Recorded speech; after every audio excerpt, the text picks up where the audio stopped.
In today's video, I'm going to teach you how to enable or disable Google Sign-In on Brave browser.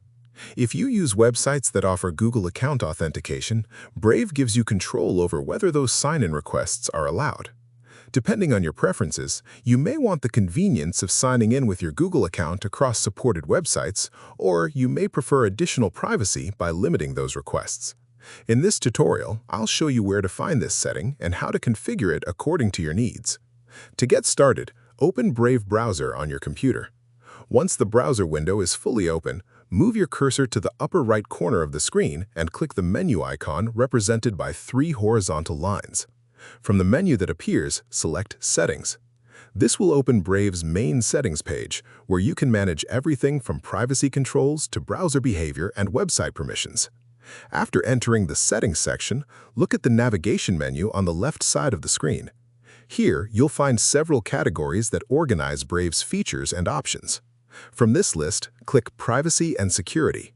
This area contains many of the browser's privacy-related tools and permission settings, allowing you to control how websites interact with your browser and how your data is handled while you browse. Next, locate and select Site and Shield settings. This section is designed to give you more detailed control over website permissions and browser protections. It allows you to adjust how sites access certain features and services while you're online. Within Site and Shield settings, click Additional Permissions. This category contains extra permission controls that are not displayed among the primary settings. These options allow you to fine-tune specific website behaviors and authentication methods. Now, find and select Google Sign-In.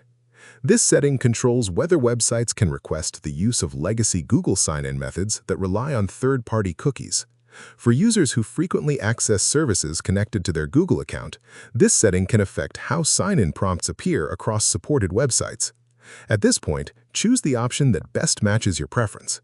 If you want websites to be able to request Google authentication, select the option that allows sites to ask to use legacy Google sign-in through third-party cookies.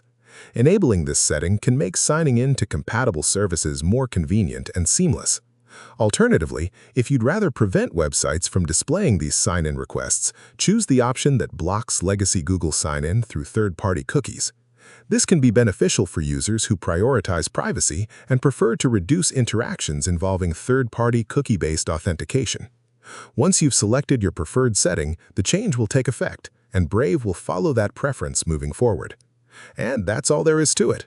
You've successfully enabled or disabled Google Sign-In in Brave browser according to your personal privacy and browsing preferences. If you found this video helpful, let me know in the comments. Give it a like, subscribe to the channel, and don't forget to hit the notification bell.